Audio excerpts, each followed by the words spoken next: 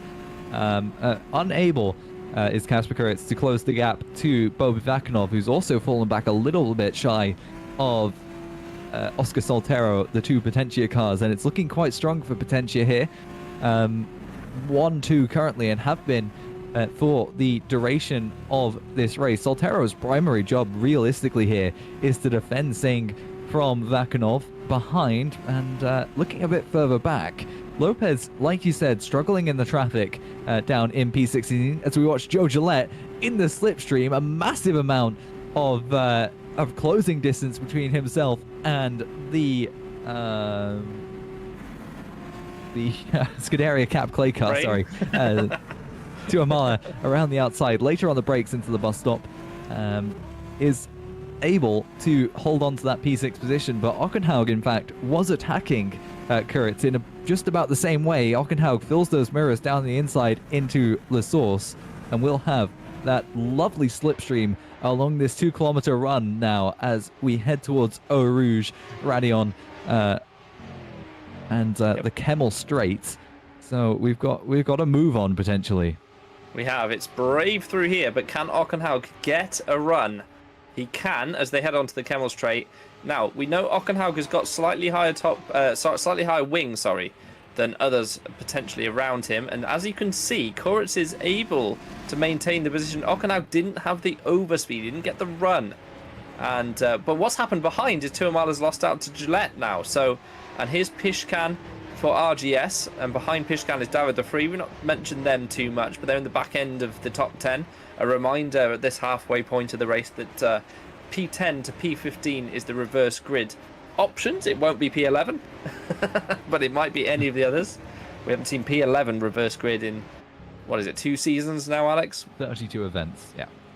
It's not boring to talk about because it's a super interesting statistical anomaly, in my opinion. But yeah, let's see if we've got some replays of those incidents at the start. I'd love to see James Knox. I feel like it'll be a loss of control through Eau Rouge as a result of dirty air. But let's see if Fabian can find something for us to have a quick look at. So this is James Knox on lap 1. Let's see if I'm right. Oh. Yep, let's see if I'm right. What do you think, Alex?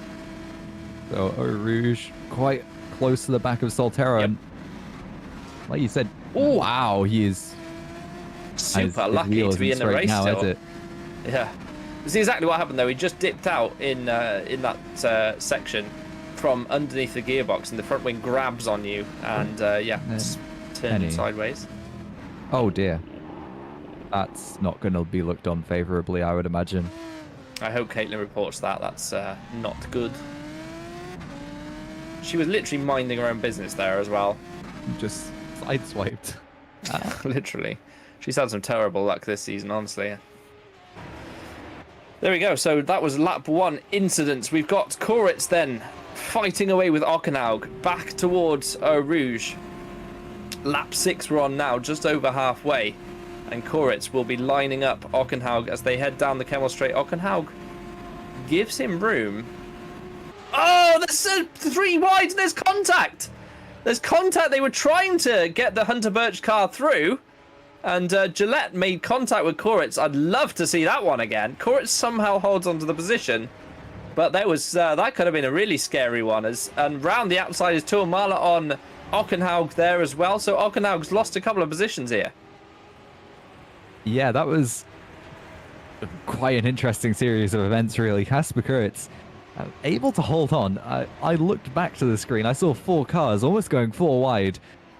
As you said, it tends to sizzle down usually when that happens, but this battle is looking quite... I mean, honestly, it's going to be the most interesting battle, and it's not even for that high of a position. P4 is what it's being fought out for, and there's 5 cars behind as well, looking to get in on this soon as well, as long as they are able to catch up just the half a tenth or 8 tenths of a second they have between this pack. So if you look at that set of cars, all of these contend for P4 currently, as James Knox loses his position to Andrea Shania. The 2 Scuderia Fracchia cars find themselves next to each other in P10 and P11. We've got a yellow in Sector 2, but here's James Knox fighting back against Shania, and we'll have the inside into the bus stop, which will turn into the outside as it reverses back on itself. James Knox able to comfortably make that position back, as Shania not fighting it too much into the braking zone. Tizoli beats both Alfie Denley and Kurt Rochov. Only Kurt Rochov temporarily through that bus stop chicane. Under braking was able to get past, but Kurt Rochov with the better exit out of the bus stop chicane into the source goes to Zoli down the inside, and there's a little bit of contact, and that is going to allow Alfie Denley here to get in on the slipstream and finds himself on the outside of Kurt Rochov heading through Eau Rouge. Tries to keep that slipstream. There's a car on your inside. It seems like Kurt Rochov has seen what is happening. There was a bit of contact from the rear. Kurt Rochov backed out into Eau Rouge, but now down the Kemmel Straight once more. Oh, no. We are looking to go 3 wide as... Oh, there's someone off, but Johannes Lapitte has been able to get past all 3 of those cars, and unfortunately, that looks like Shania who spun out on the Kemmel Straight, and that is not a normal place to be stopped.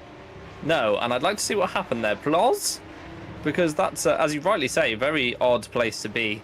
So it must have been an incident with somebody. Let's see what we can find in the replay archives. But that was scary along the Kemmel Straight there. It has been a few times in FS2, to be honest.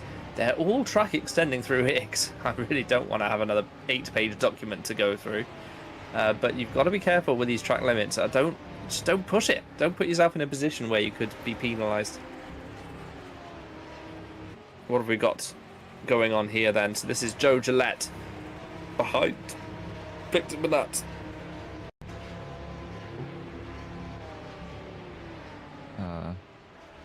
Here we go. What's going on here? That was on his own. What was it? in there? I think it was. I don't think anyone was near. Oh, hello. That's something that happened. That's some teammate action. Teammate on teammate action. In fact, we didn't even notice that. Kasper Kuritz is in P4. Ockenhaug has fallen down to P11. We were too focused on what had happened to... That looked like it was on his own, Shania. So, yeah, because we jumped forward. Oh, Ooh. Kuritz and Ockenhaug.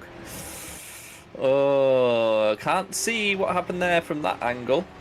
Bit of a fun rejoin from Ockenhaug as well there, right into the path of one of the Fretchian errors. Here's what happened to Kanaya. Oh, yeah, okay. I don't really think he got pushed off there. I just think he tried to go on the grass, and you can't really do that. Bumpy, yeah.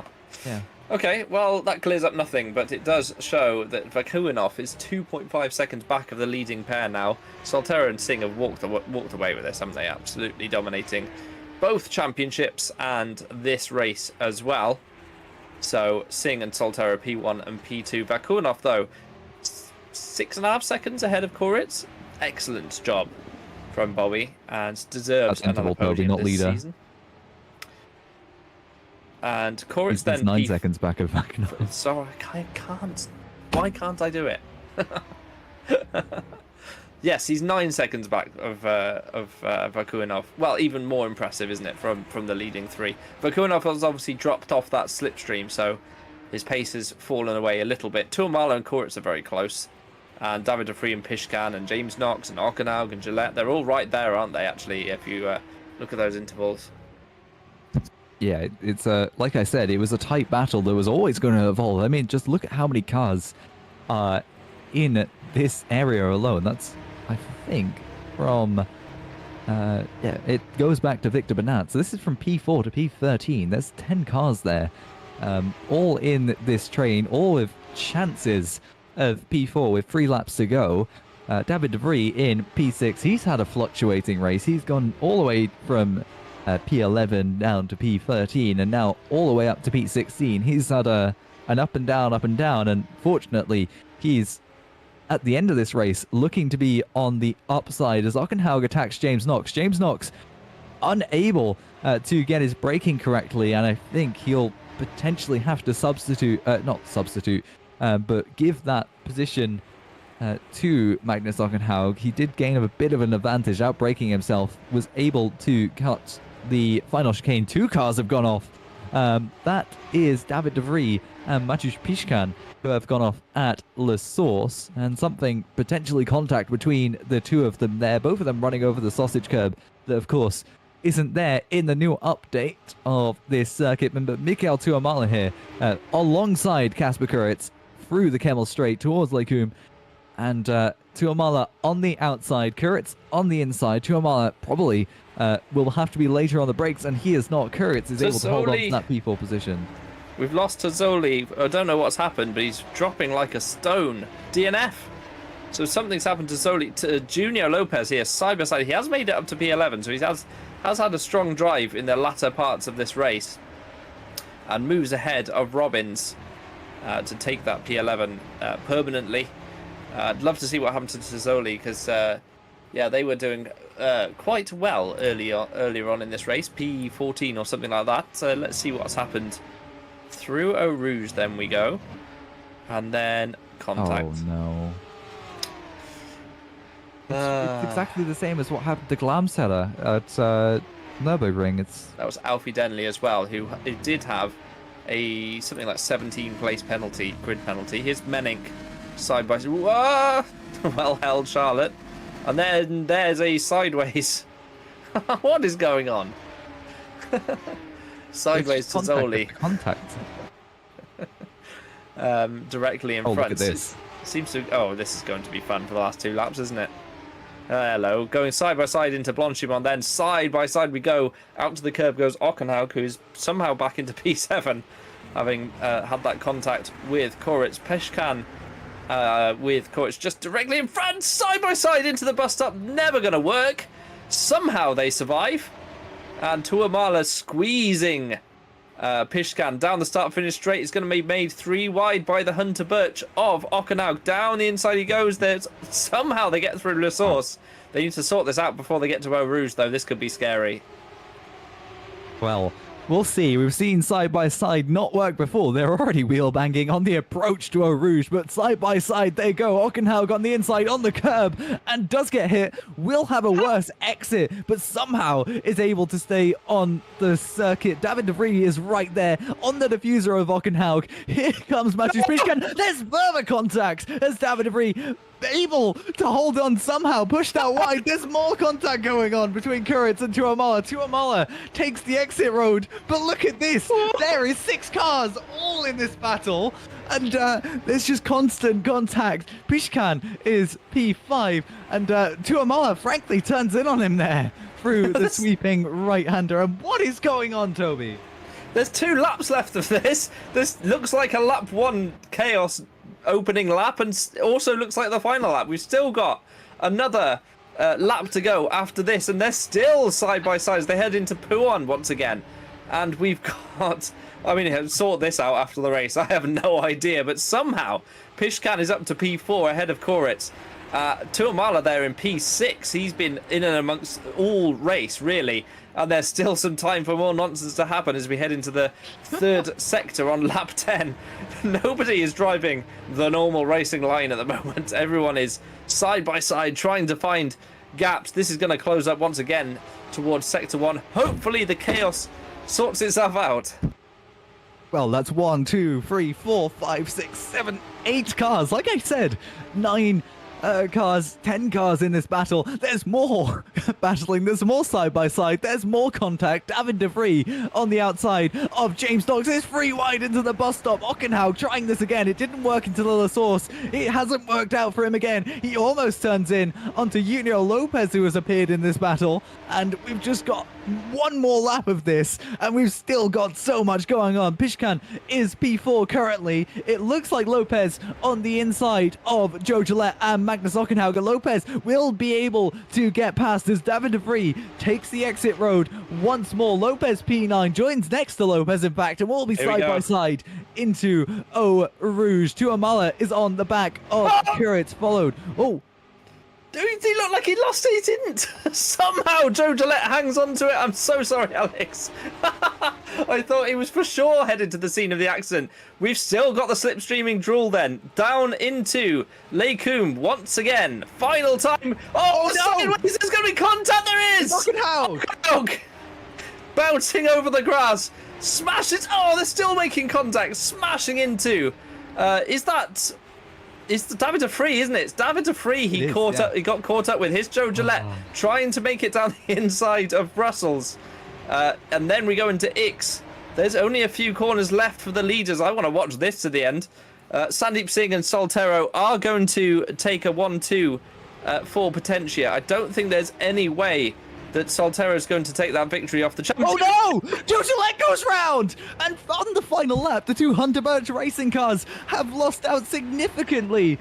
And it will be Ockenhaug out, but Joe Gillette now could potentially falling outside of the points. Alfie Denley and Ockenhaug right there. Ockenhaug with no front wing. He probably won't be able to finish ahead of Glamstetter. We cut to Sandeep Singh, who will be coming through the bus stop. Right alongside his teammate to take a 1-2 for Potentia, but that battle behind still very much alive, and I think it's in fact the 2 Cap Clay cars that are closest. Here comes Junior Lopez then. He's had a race from absolutely nowhere, now up in P7 battling alongside his teammate. Here's Danny Robbins as well next to Hans Lepit, and Danny Robbins on the inside into the bus stop, tries later braking. There's a little bit of contact going on. Junior Lopez did get past his teammate at the end there. Victor Manat under pressure from David de Vries as well, and it will be Junior Lopez crossing in 6th. But what a battle. Kasper Kuritz reigns out on top for the 2 Reading Team cars, and at the front of this pack, P4 for him. Ockenhaug finishes outside of the points. Joe Gillette, after losing on that final lap, barely finishes within them. And what a race we've had. Look at those positions gained. Junior Lopez gained 19, Jans Lepit gained 18, but for the 2 Potentias at the front, they will have no knowledge of what has happened behind them, of the chaos that has happened. But the 2 Potentias take the 1-2.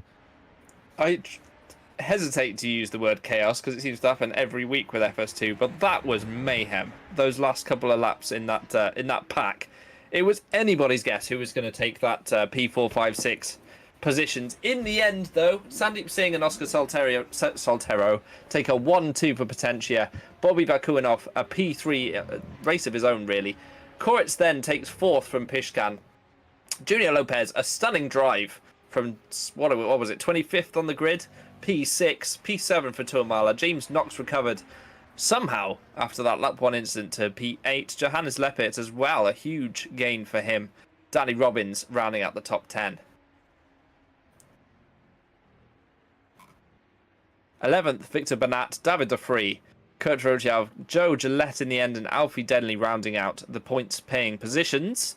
Magnus Okanaug, Christian Glansetter, Manik Handan, Menik, and Vicentievich, rounding out the top 20. 21st was Shalagi Kanaya 22nd, Victor Silva 23rd, Misha Smith 24th, James Andrews, Nathan Sao, Tina Curtis, Caitlin Penny, and David Yunt finishing.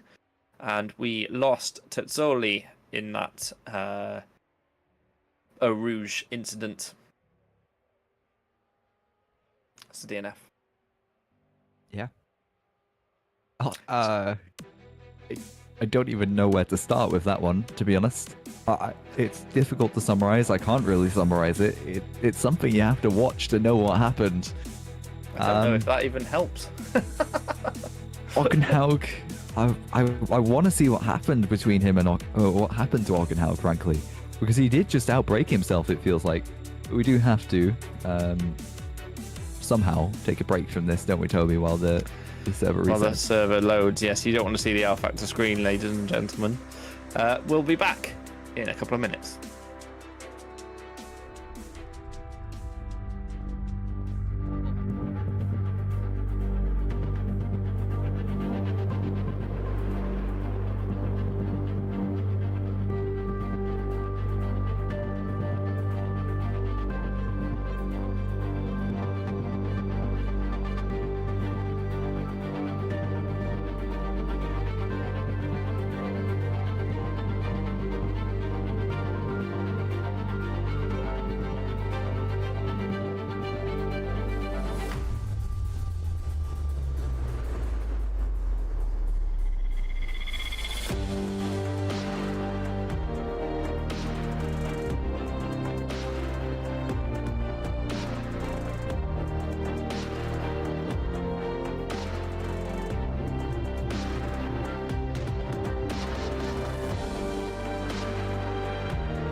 Oh, we're straight back in. I was about to say.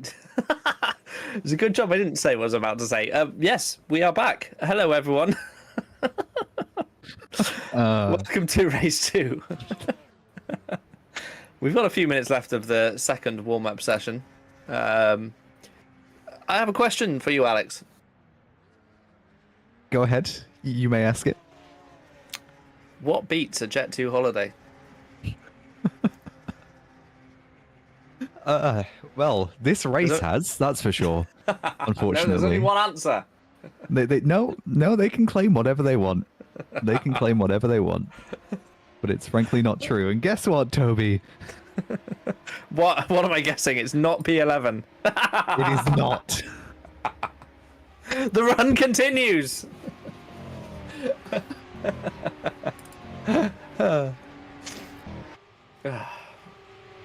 Good. We should put money on this, shouldn't we? You can save £50 per person.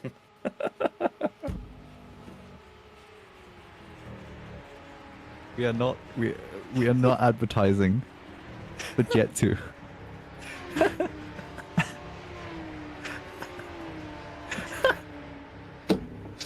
Oh, good Lord. Right, well, so, what a race that was. Yeah, if you want to know what happened, we cannot summarize it. Words cannot justify it.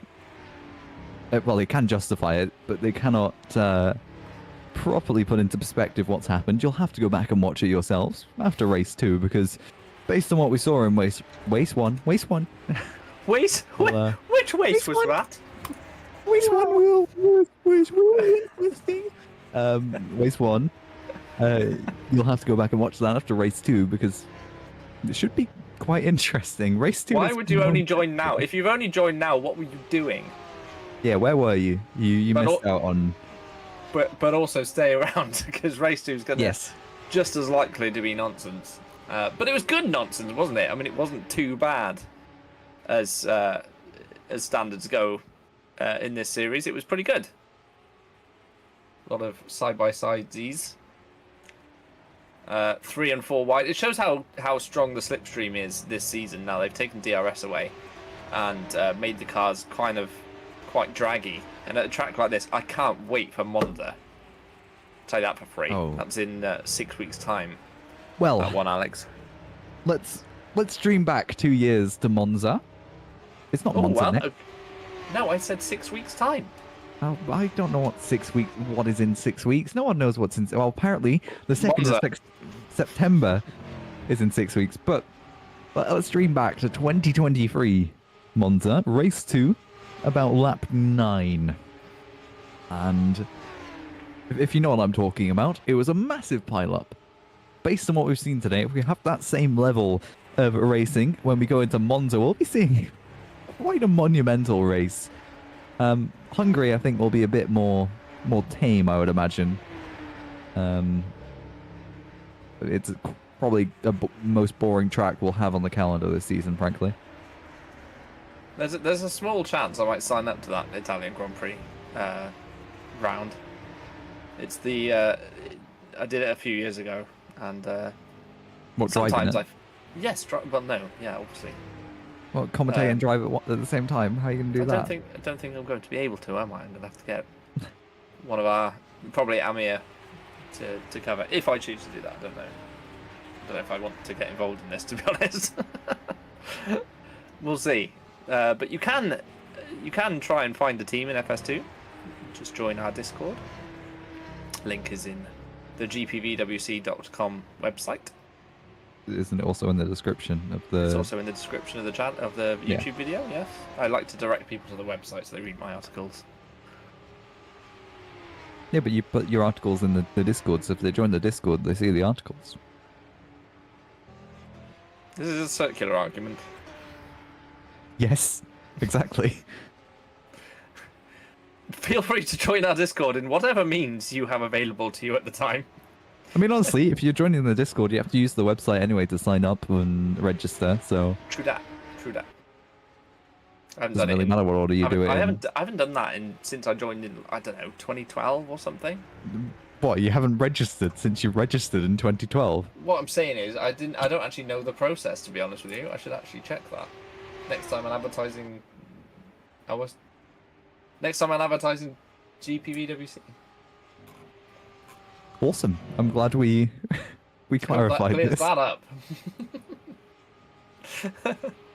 There's only 10 seconds of this. There's much more. We did. There is. There's a whole race.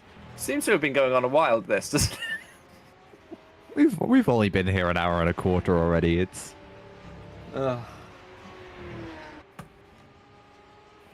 It's fun. I'm looking forward to the second. To be honest, I'm not feeling the best.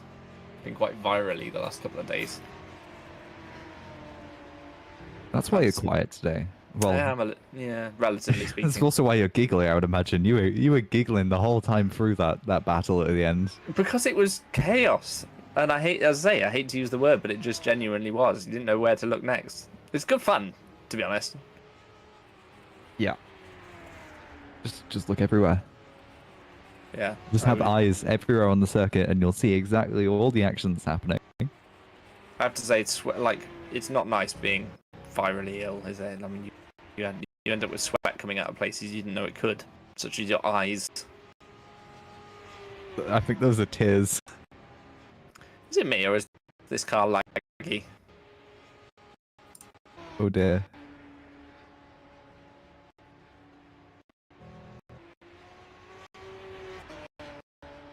No, not now, please. Hopefully this resolves itself. Apologies about the jerkiness.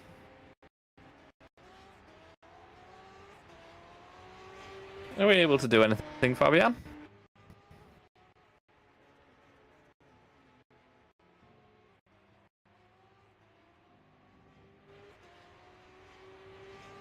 Hopefully we can click some buttons. Is everything okay? He's okay. Okay. We'll leave you alone. Oh, good. Awesome.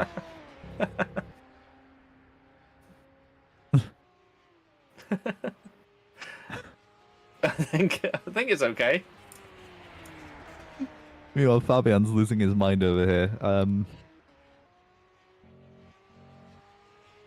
Sometimes I do wish we were able to unmute Fabian mid-race, just for the funs of it, just so you can hear what's going on behind the scenes. He doesn't always speak that cleanly.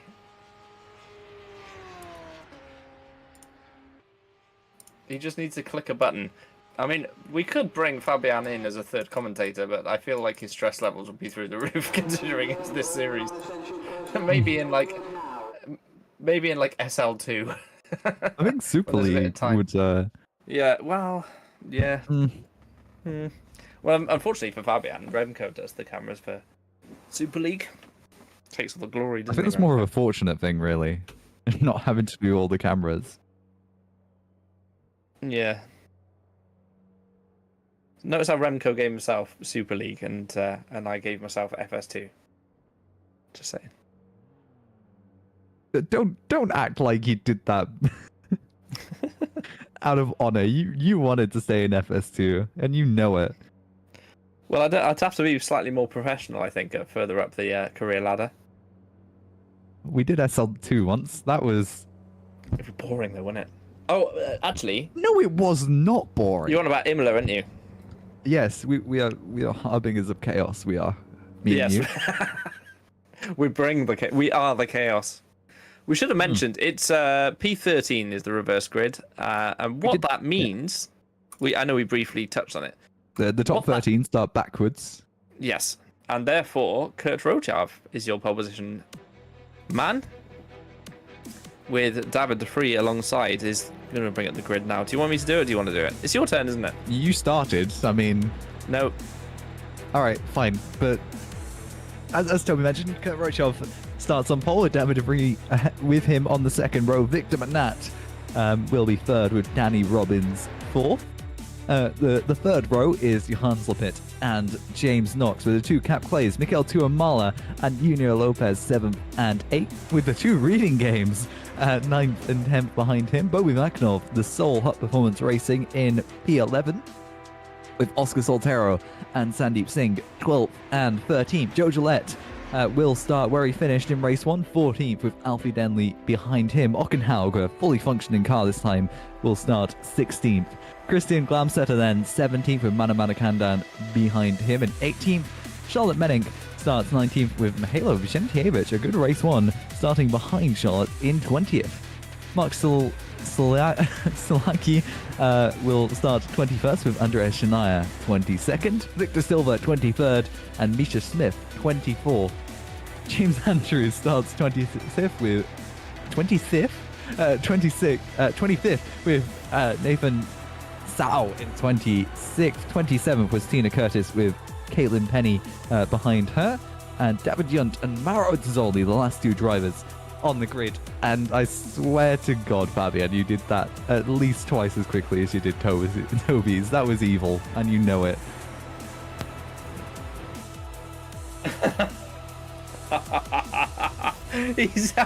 Fabian raced through that, and he well knows he did.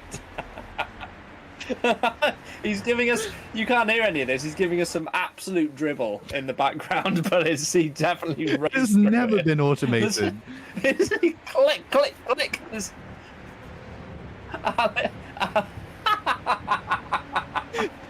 Toby finished around here. What do you mean?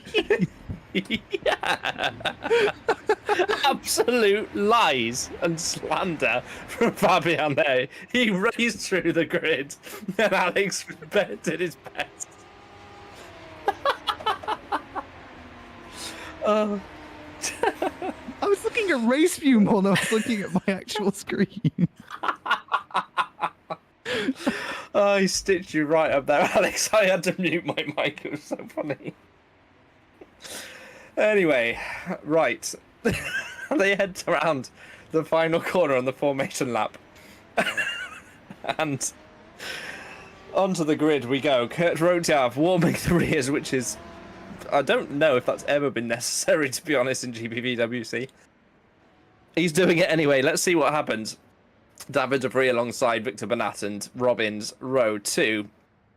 So, Rotjav on the left, David de Vries on the right. For the second and final time at Spa for FS2, Tazzoli misses his grid box and reverses back. And here we go then. Here come the lights. 3, 4, 5, go! Rotjav on the left, David de Vries on the right. Rotjav gets a good start. In fact, it's going to be Bernat who's going to throw it down the inside, potentially, of David de Vries as they get to La Source. Side by side, there you go. There's some 3 wides as we come out towards Eau Rouge for the very first time. Bernat did, in fact, get by David de Vries, and they file into one single line for the first time into Eau Rouge in race 2. Rotjav leads from Bernat, but Bernat has got David de Vries all over the back of him as they come through Radion and onto the Kemmel Straight for the first time, as Robbins nearly loses the back end as he comes onto the Kemmel Straight. We've got some slipstreaming going on. Here comes Bernat on Rotjav, side by side into Les Combes. I think Rotjav has it covered as they're 3 and 4 wide. Further back, de Vries loses out to Danny Robbins, who moves up into P3, and Leppit slots into P4. James Knox side by side with one of the RGS cars. That was Pishkan. And still there on the inside, there's a car off in the background and a yellow flag. Looking to see who that might have been. It might have been Kanaya looking at the lap or the time deficit, but James Knox. Kanaya's out. But James Knox here, side by side, coming into Pouan for the first time. Yeah, this has been an interesting battle. Oh no, it's Lopez round. Oh, that's a massive incident. I can't say who he hit, but he did hit one of the reading game cars, or one of those cars, and that's Lopez. And that was a horrible place to have spun. Let's see a different perspective this time around. This is a Hunter Birch, I think. Let's see. Lopez. So, all by himself in the dirty air. Oh, and then the Hunter Birch, bang, and he's out. That must have been Ockenhaug looking at the person selected. Looks like it's Ockenhaug, completely blind. Well, so I think he just made the wrong choice there. He is lucky to even be in this race. And with to the be wheel fairly honest. straight. Right, let's Yeah, get back to Charlotte live Menning action because it's retired going to out be of that nonsense. as well, Oh, well. actually. Yeah. Nothing that she could do either, really. Okanaga's coming across the track. Tough one. Tough one. So, Bernat's still P2 behind Rochav. Robin's still P3. And Singh and Soltero have made a couple of positions, actually, so far. Singh up to P11. Side by side, there's going to be 3 wide. Lepik coming around the outside to make it so. And he's actually going to go by De Vries and Robbins and take that P3, isn't he? P3? You can't count. That's P4, Toby. Either way, he does take P4 out of the hands of the 2 cars he passed in a nice little move we've seen done already a couple of times. We've got another yellow in Sector 2. It's Oscar Soltero and Casper Kuritz, I think, have made contact here. And that is absolutely what seems to have happened. And I'll be interested to see what happened there between the Orbit Motorsports car and Casper Kuritz. Kuritz on the inside in Lacombe. Soltero, I don't want to say, that is a bad rejoin, though. That's... Oh, he lost it under braking, I think, turning in, and then, but then hit Kuritz, and then just rejoins into him. Yeah, no. That's pretty bad, actually. Anyway, back to live action. So, Tuamala is following Robbins. I did say Lepik was P3. He is P3. What are you talking about? You corrected me and said he was P4. I thought we were on about David Reed, frankly. I don't... Okay, whatever. Open your ears. Here comes Tuamala around here. Oh, it's going to be 3 wide, is it? No. Tuamala down the outside. Oh, very tight into the bus stop. And whoa, what a dive that was from James Knox. Great move. Slips it down the inside and gets through. And now looking at maybe making a move into turn 1. Not advisable. Better to slipstream. As Victor Bernat sets the fastest lap time of the race. Down towards Eau Rouge. It plunges downhill here. And I can't stress enough how steep this incline is in real life. It is crazy. As Robbins flies through and onto the top of Radion. And we're going to go side by side again. Here we go. Is it going to be 3 wide, Alex? Well, it doesn't look like there's space for it. Danny Robbins is trying to find it, and I think he's made it there, making the Cap Clay car move out of the way. David De Vries takes P3 back from Johan Slippet. Tuamala has lost his P7 position. Pishkan goes off through Lacombe and now will lose this position to Gillette. He will be battling for it, though, through the sweeping right-hander. Gillette on the outside and not given much room on the exit, but into no-name corner, or X on the inside. Oh, and there's more contact. He gets on the curb, loses it, hits into the side of Pishkan, somehow stays on the circuit and stays pointing the right way. And for Gillette, that was what could have been an easy position lost for him, as there goes Bobby Vakanov. And he will concede a position as Sandeep Singh continues his charge up the field now in P8. And Soltero, currently 26th. I imagine he's come into the pit lane now, and that is essentially him out of the race. And I think it'll be Potentia's lowest result this season. But there's still time, of course, for him to fight back 8 laps. And we've seen it done before. James Knox was able to bring back a couple of positions, as here comes Johannes Lepit then on David De Vries into the bus stop. David De Vries looks to the inside, tries to take it back, but thinks better of it as we cut to Sandeep Singh battling along here with Tuamala. Singh on the inside into the bus stop. There's a little bit of contact, and Bobby Vakanov out of nowhere has DNF'd. I would assume that would have to be a disconnect. Assumption killed the cat, but I agree.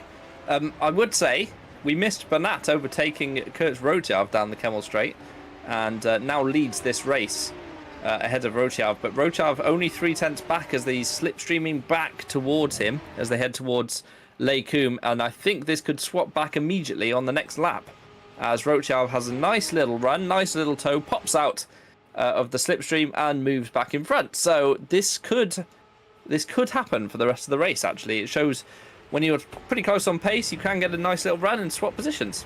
And if they work together, they can maintain this gap 2 seconds back to the Lapit de Vries Knox battle. Sandeep Singh up to P6, starting from P13 is a story as well. So he's done everything he can to maximise the points from this round. Yeah, Joe Gillette does get past Matusz Pishkan for P9 eventually after the contact they had through X corner, as we're now watching James Knox into Puon in this train. Like you said, the Lapit de Vries Knox battle will be the one to watch as the Vries onto the curb, and that has cost him a little bit of speed now heading towards the chicane here. James Knox later on the brakes and does get that P4 position rather easily from that VMS car, and Sandeep Singh is looking to get in on this action as well. David de Vries struggling a little bit with the rear tires, seemingly have lit them up a little bit from that moment at Puon. And Sandeep Singh, look at the space, the pace he has, I should say, and look at how much space he's closed on David de Vries in just that section there. It shows just the pace advantage he does have. And in fact, something we didn't notice, Kasper Kuritz was had to retire, of course, after that incident. That's unfortunate, but it will mean for Sandeep Singh that his championship lead will further extend following this race. Even if he gets 1 point, it will be a good result nonetheless for Sandeep, as we watch Joe Gillette on the back of Danny Robbins into turn 1.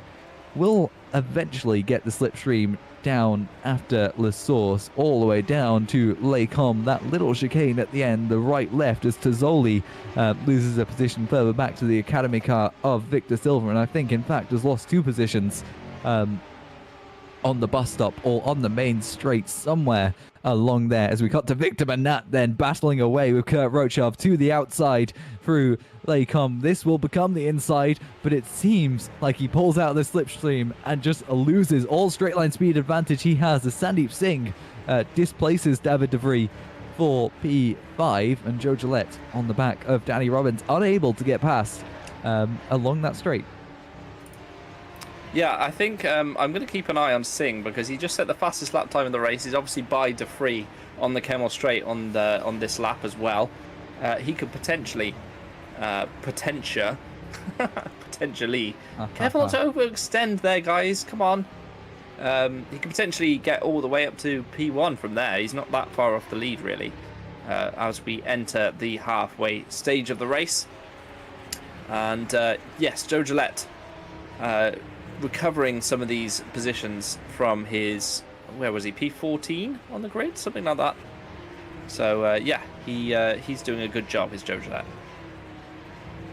Yeah, it was from P14 and seemingly has recovered quite nicely from his moment that caused him to lose those positions late on. Caitlin Penny, we didn't really notice this, but Caitlin Penny is in the points and looking good for Venus Motorsports' first points finish. In fact, Vicentievich and Manakandan as well are up in 12th and 13th as a result of all the incidents we've seen going on. So there's some sort of underdogs here who are been thrust into the points paying positions, and in fact are looking quite good, in quite good positions, with only a couple of cars realistically to lose out from.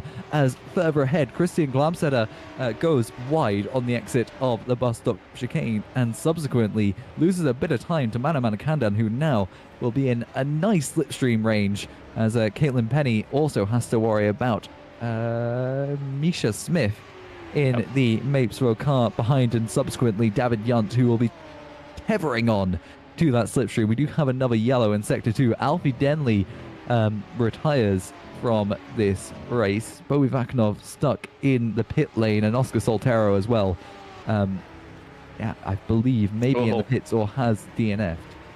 Here we go. So side by side as we go through Les Combes then. So Gillette on the inside line and taking that position away from Danny Robbins. Yeah, Vicentievich, his best result in GPVWC ever was a P14 in FS1 in 2020.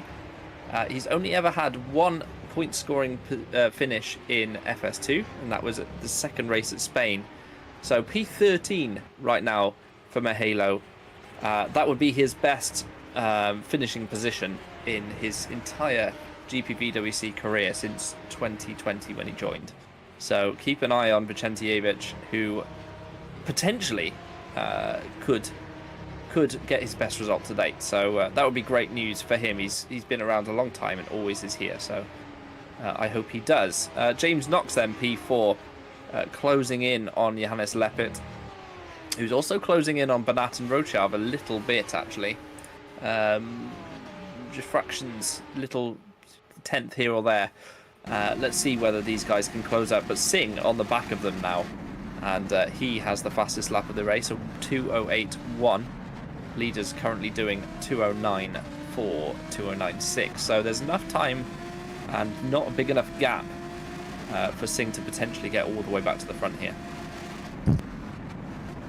Yeah, it's possible, but Sandeep Singh would have to push incredibly hard in these last couple of laps. I mean, he is currently setting purple sectors, Sector 1 and Sector 3, and now in the slipstream of James Knox and Johannes Lepit, looks at his opportunity for the podium, and through Eau Rouge we go. James Knox moves to the outside through the corner that is named Kemmel. Sandeep Singh tries to make it free wide, is unable to find the space, and then here's Victor Bernat, who's been able to get past Kurt Rochav, but Sandeep Singh now down the inside of James Knox is unable to get that P3 position for now. Johannes Lepit will lose a couple of positions as Hishchan now under attack from Joe Gillette once more. We've seen this happening already. We've got a yellow in Sector 1. I couldn't tell you who that is. Caitlin Penny further back is able to get past Mihailo Vicentijevic and puts him at an equal position to his already best finish. Joe Gillette extending once more off the circuit there. And like you said, many drivers are opting to take the wide line there. So yeah, this is going to be an interesting race, especially if we have reports like last time for track limits.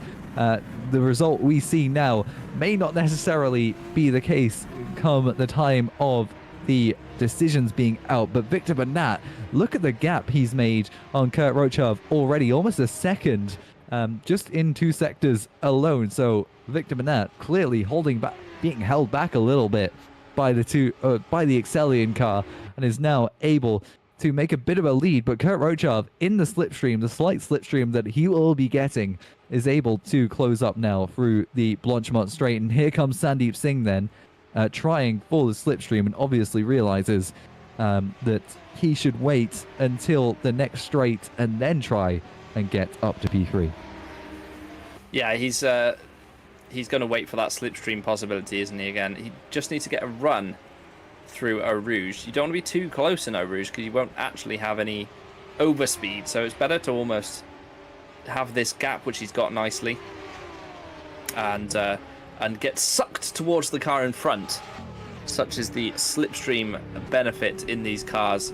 Johannes Lepit is in danger of he might be able to make this 3 wide as they head towards Lake Hume, as Singh's slipstream goes away. And here we go then. So Lepit on the outside, trying to make it. Oh, it's going to be 3 wide, is it? No, Singh breaks latest, moves into P3, and will start hunting down the leaders. He hasn't got that much. He's taken a couple of laps, hasn't he, to get by these guys. So the interval is 3 seconds. Can he close 3 seconds? I mean, we'll see. Victor Bernat is doing 2:09.0s at the front of the field, so obviously him and Rochav probably now need to hold position, I would say. Yeah, there's of course, you have to factor in the battle that will potentially happen between Bernat and Kurt Rochav, as their gap isn't staying particularly large. Sandeep Singh also unable for now to break away from this gap, but as we get through this technical section, you'll see that gap has grown significantly in Latch Chicane alone. And for Sandeep Singh here, he's gained 3 temps in that sector, but it might not be enough come the end of the race. We do have 3 laps to go, of course, for Sandeep Singh, so anything could happen, but right now where he is would not be a bad finishing position at all. But if he does get the win, it'd be the second time this season that the same driver, at least for Potentia, would finish first. And it would be an impressive feat for it to happen again. It's not the first time it's happened in FS2, of course. Owen McGalgy and Yasser Lartanen did it last year. Owen McGalgy did it this year at USA and Indy. But we do have a battle still going on between Johannes Lepit and James Knox, which should be augmented by the slipstream of Sandeep Singh as we head now on the longest straight-ish section of circuit, the longest flat-out section of the circuit. Johannes Lepit in the slipstream of James Knox. James Knox in the slipstream of Sandeep Singh. Then here we go, and Lepit, look at how much he's closed already from La Source and is already alongside James Knox and has the slipstream from Sandeep Singh, and he's just been able to fly straight by the Excellion car and take P4. James Knox tries to fight back, tries to get back in the slipstream, tries to go down the inside, but all that's done for him is lose him a bit of time. Yes, and that is not what you want toward the closing stages of a race, is it? You want to maximize the time potential you have right now. This is where it matters. You only get points on the last lap of the race when you cross the finish line. So squabbling, losing time doesn't always help, and it has allowed, as you say, Singh has got away and it's broken that slipstream barrier of roughly 1 second in this series. So yeah, it's going to be a struggle for them to gain back on Singh, and Singh is definitely got the pace here to catch the leaders. He was 7/10 faster last time round, as running wide, I think that was David the Free in the background running wide. But yes, keep an eye on Singh. 1.5 seconds back of Rochav, and Rochav's in danger of losing that slipstream to Bernat as well. So yes, this could all culminate on the final lap of the race. Yeah, absolutely. This is possible, and like you said, it is likely to happen at the last lap of the race as Kurt Rochav closes up as well. James Knox on the back of the Hut Performance car, biding his time to get on the long section of straight to try and get past Johannes Lepit for P4 once again.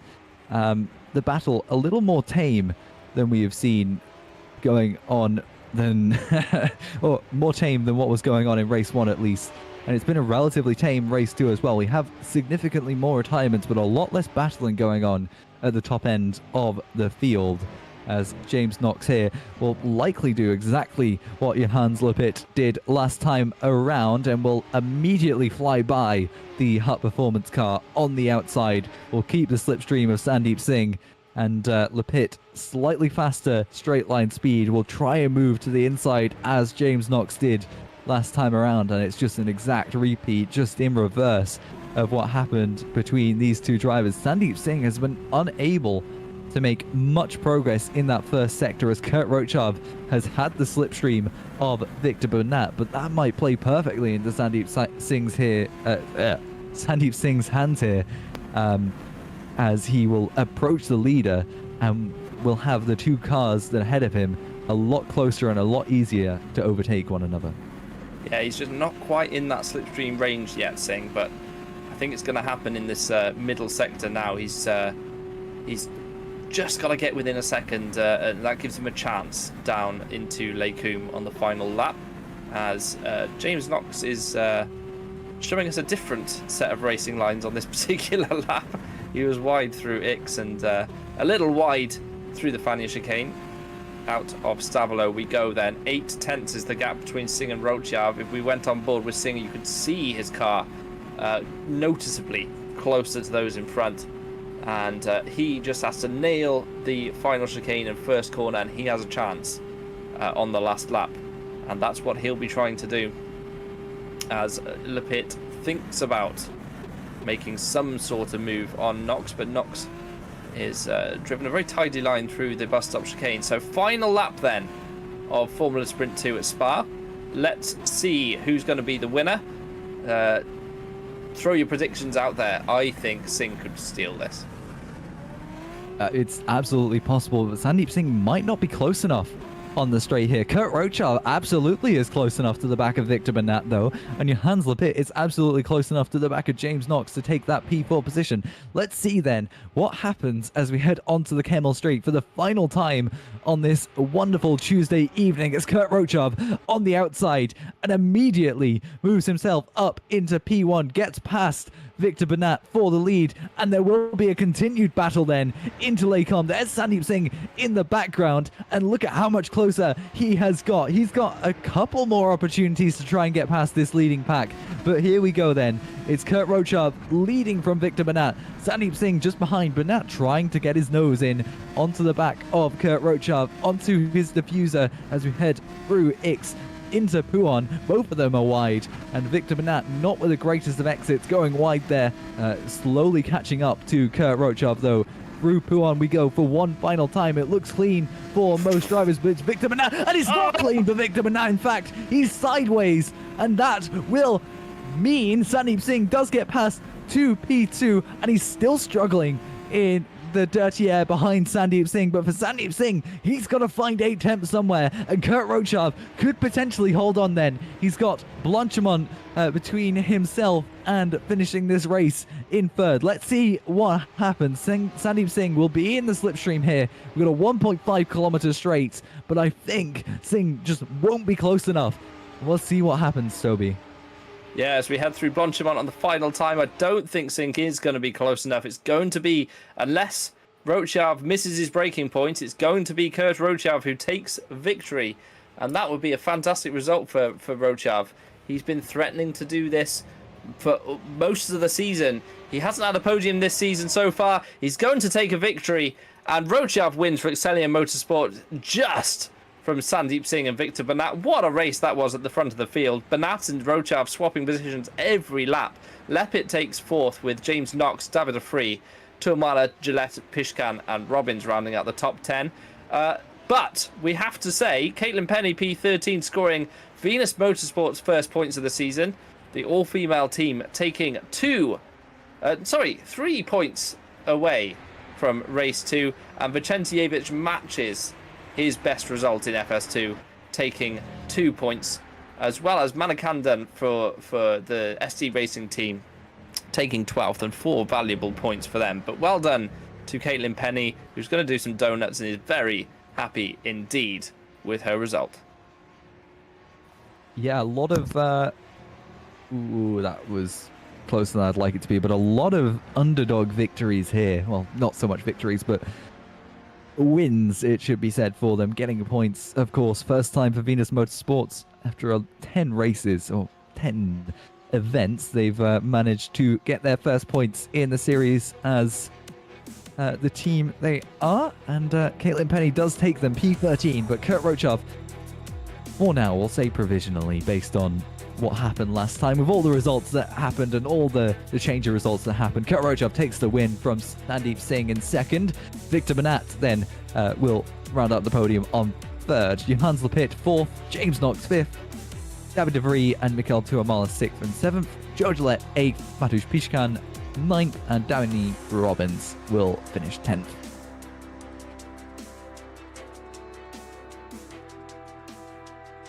Christian Glamsetter then will finish P11 with Manaman Kanda and Caitlin Penny and Mihailo Vicentievich all behind him, 12th, 13th and 14th, and the final point scorer after retiring in struggling in race 1, James Andrews, will finish 15th, taking 1 point. David Yunt 16th, Misha Smith 17th, Mauro Tizzoli 18th, Nathan Sau 19th, with Mark Silagi 20th.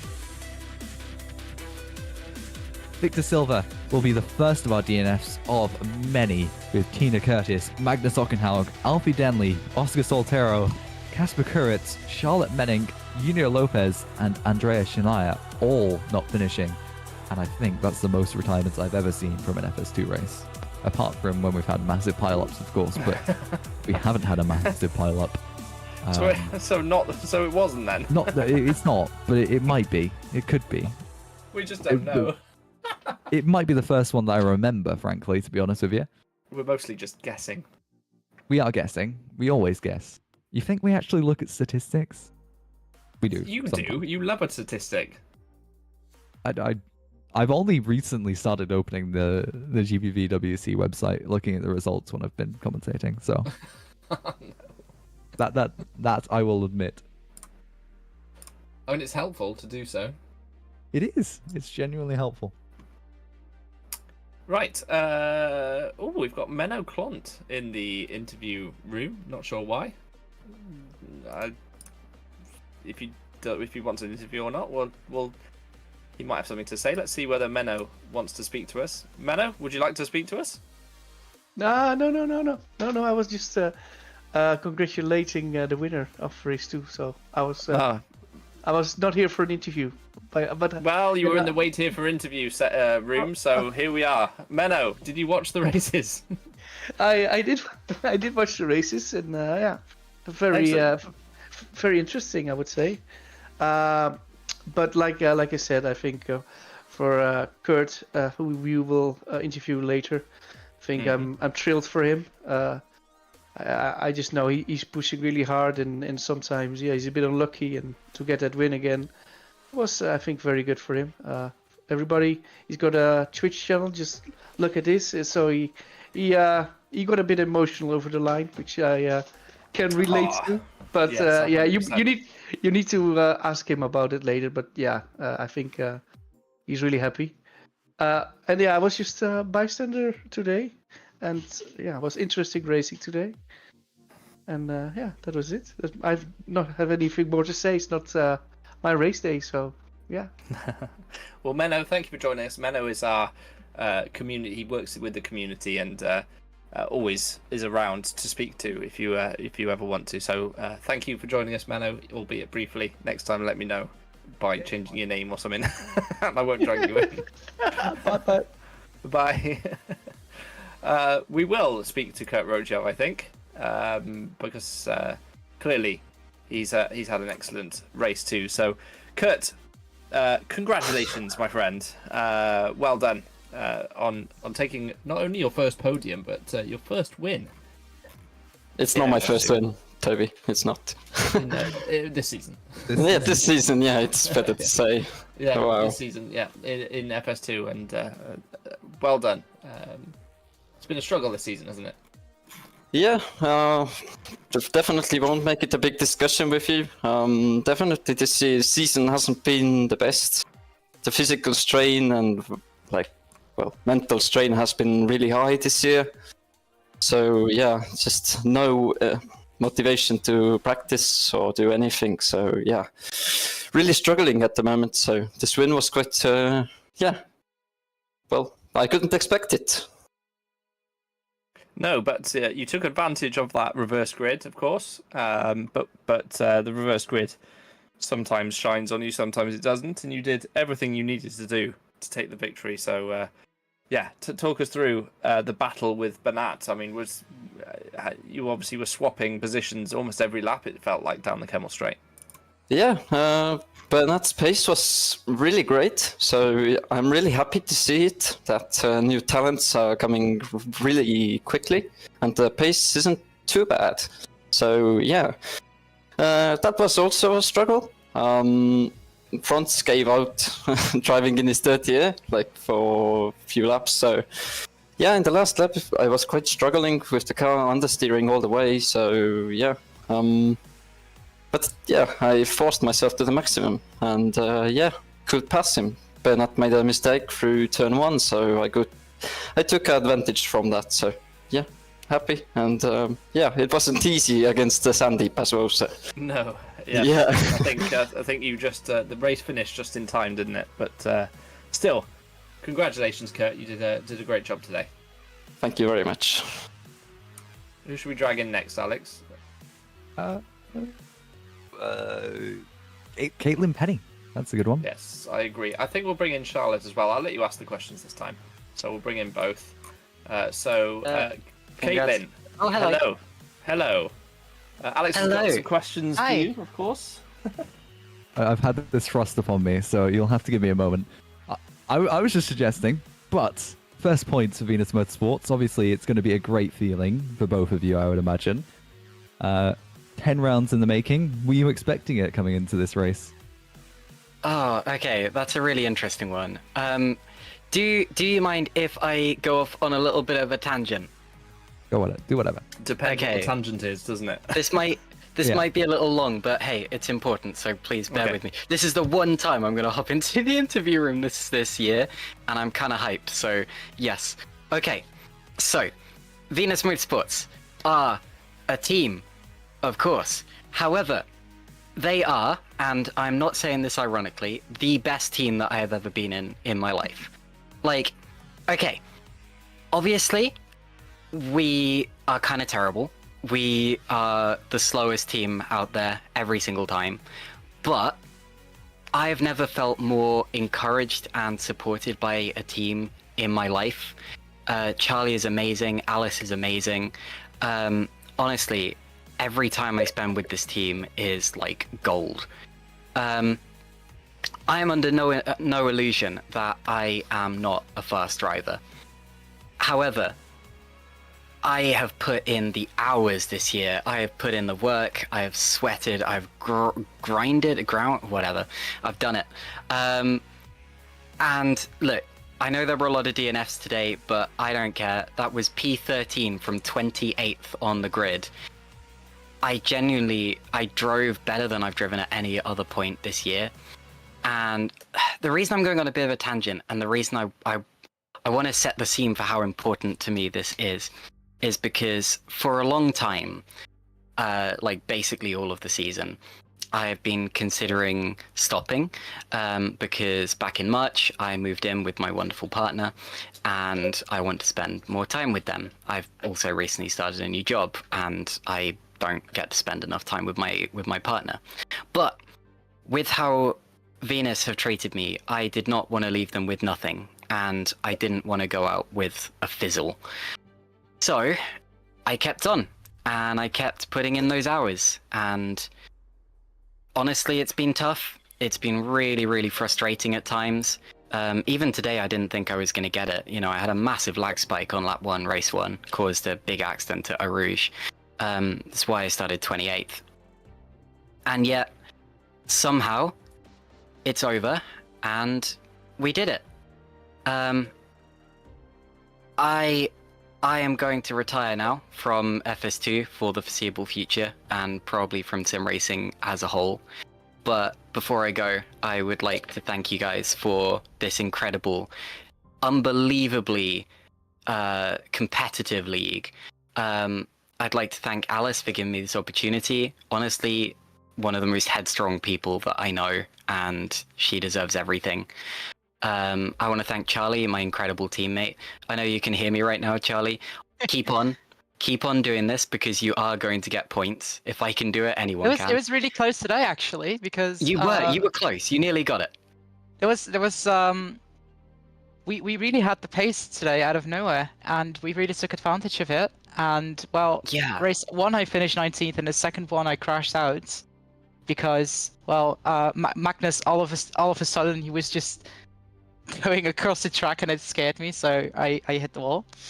But yeah, it's just been like really just been our day, and we don't get many days or weekends where we're just actually pretty fast, and we took advantage of it, and I think we can be proud of that. Absolutely. Especially we can. you, Caitlin, because you took the points home. You can be proud of that. Thank you. Look, Charlie, you are quicker than me. You are going to get points by the end of the year. Just keep at it, okay? We'll be fine. Last of all, I would like to thank my wonderful partner for putting up with me doing this, disappearing for several nights a week. Snowy, I love you, and yeah, I wanna. I've just seen a comment from Casper Kuritz. Why Caitlin trying to be like Rosberg? Honestly, I feel like Rosberg right now because I feel like I feel like a champion today. So yeah, okay. I know I'm an underdog. I know this is an underdog success story, but hey, it's a success. I'll take it. So yeah, that's it. That's it from me. Big dramatic bow. Thank you guys, and I'm off. Open the champagne, baby. Viva Venus. Well done, Caitlin. Good stuff. Obviously, Caitlin will continue her role as a commentator which is the bit she left out from that one, I think. Yeah, you're not getting rid of me that easily. No, but in terms of driving, certainly Caitlin has scored points, and I think doing a Rosberg is correct. So good stuff, Caitlin. Thank you for that. Charlotte, just a quick note on how the season is so far, and really what Venus Motorsports is about. Well, Venus Motorsports, it's been a project I had in the past, and it kind of fell down, and then we revived it for GPVWC. Alice came up to me and said if I wanted to create an all-female team together with Caitlin, which we did. And I think what our team is about is we want to give drivers that are not as visible as other drivers, which I mean like drivers from a different race, drivers from a different gender. We want to give them a chance that they might not get in another team, and we want to just be visible for these people that usually you don't see around the track. And that's the team that we are. That's the people that we want to give a chance. And it's been a rough journey this season. We've started with nothing and slowly just tried to get our stuff together, and it's really worked out for this weekend. And I think we could be proud of what we've achieved as far as this season has been so far. But there's still many races to go, and I'll give it my all. And I think Caroline will also give it her all, because I intend to put her in the seat. She's been a lot of the backbone for our team in testing and training as well, so I think she would be the perfect fit for replacing Caitlin. And we're just gonna see how the rest of the season goes, and we're gonna see if we're gonna be back on the grid next year, if we're allowed back. So I'm excited to see what the future holds for us.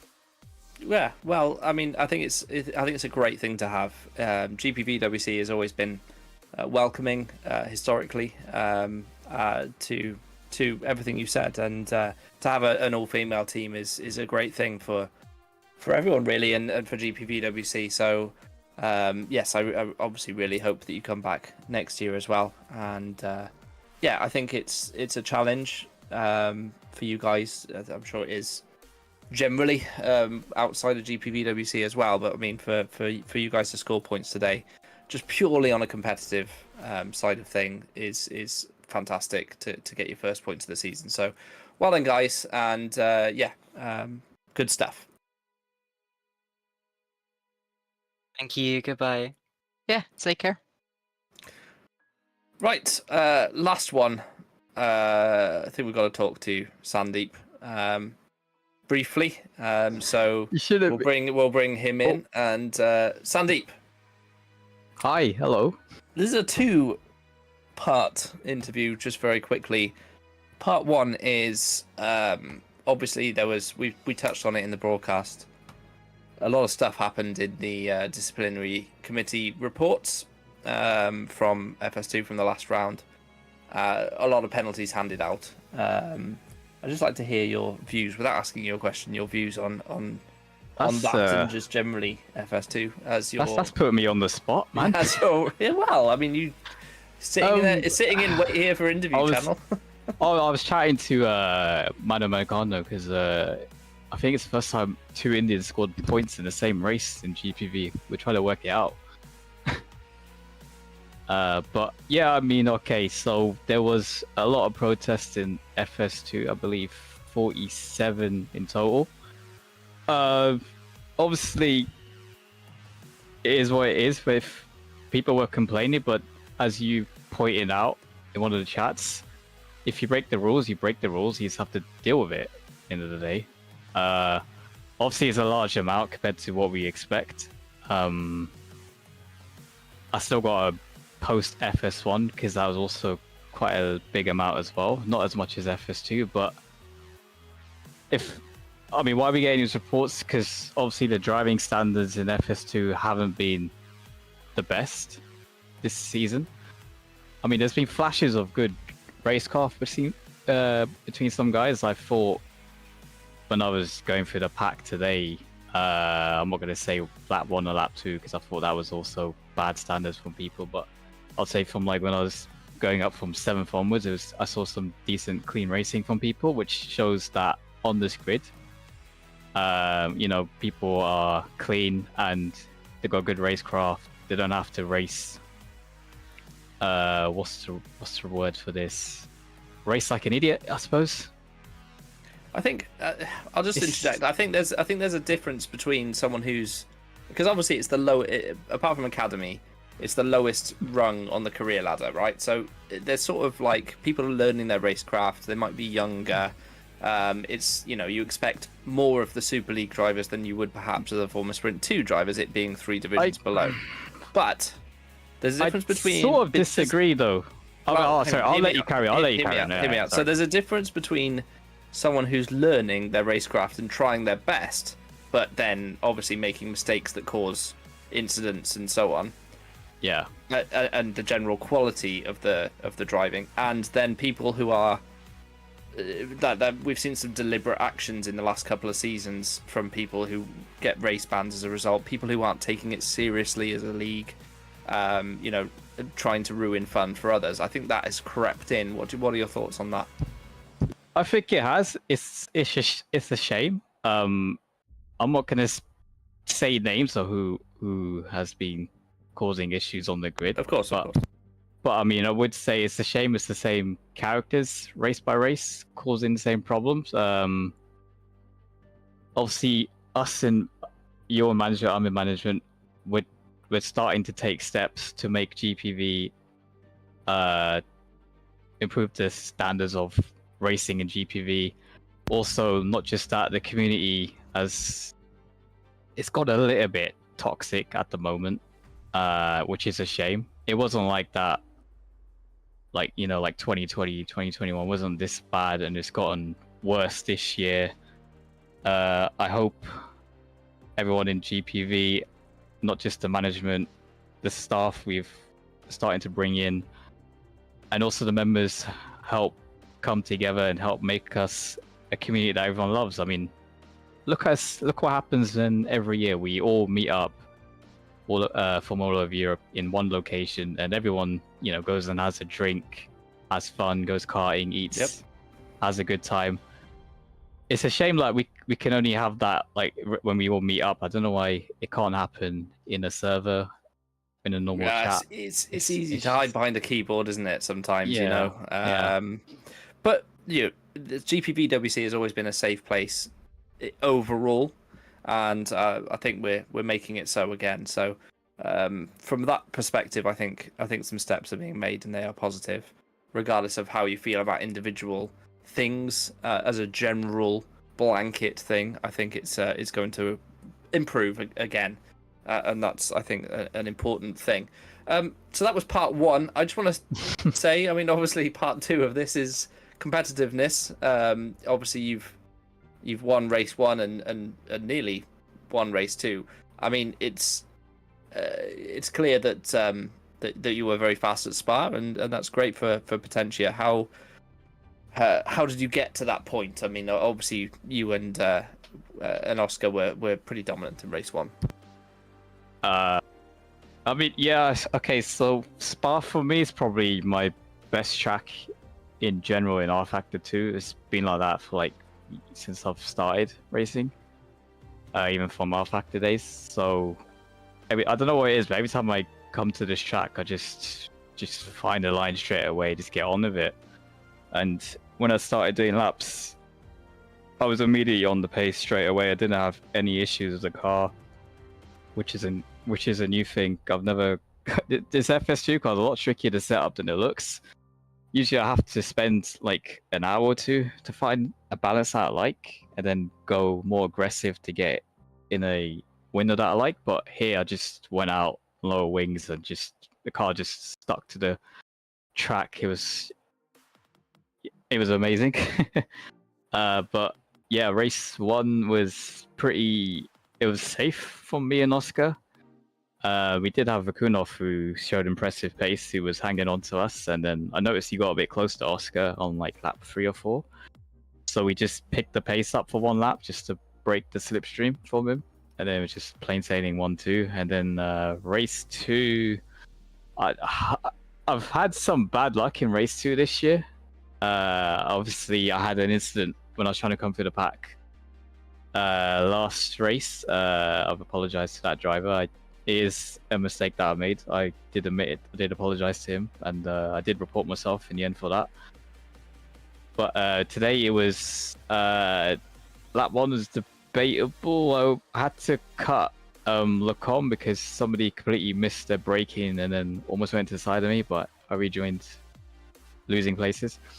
And then I was just trying to get through a couple of drivers who I think were just trying to play little games. But that's all I say. And then after that, I was trying to catch up to the guys ahead. I got to the top 3 probably top 2 a lap too short. But it's okay. It's good points for Potentia. Just gonna quickly say thanks to Oscar for helping me out last couple of rounds he's been there, and well done to Kurt for he told me it's his second win. So good job to him for getting that over the line. Good stuff, Sandeep. Thank you. I believe you're massively extended your championship lead. So. Well done for that, and we'll see you in 2 weeks' time at Hungary, and see what happens in the next couple of weeks. Thank you. Nice one. Right, glad we've done some of that. I wanted to do that as an interview on the stream, to be honest, because hopefully we can have a better community moving forwards after some of the drama that happened between last round and this. I, for one, thoroughly enjoy commentating on this series, and I hope you guys enjoyed the commentary. Alex, I hope you're still here. Thoughts on today? It's a lot to take in, really. There's a lot that happened there. There's a lot that's going to happen after, which in the various channels around the GPVWC Discord server. As a result of this, I'm sure there'll be many reports, just like last time, because there was quite a lot that happened. Hopefully not, but likely so. Either way, that's pretty much all I have to say about this round. It was an exciting bit of racing, good results for quite a few teams, and other than that, we've got FS1 on Thursday in 2 days' time. That will be commentated by, I don't know, I think Caitlin Penny and someone. Then we have Superlights and Super League next week, Tuesday and Thursday. And next up for FS2, we have Hungaroring. Oh, I forgot about Academy on Monday. Go and watch them as well. I think that's everything we have to say at the end. That's all our necessary marketing.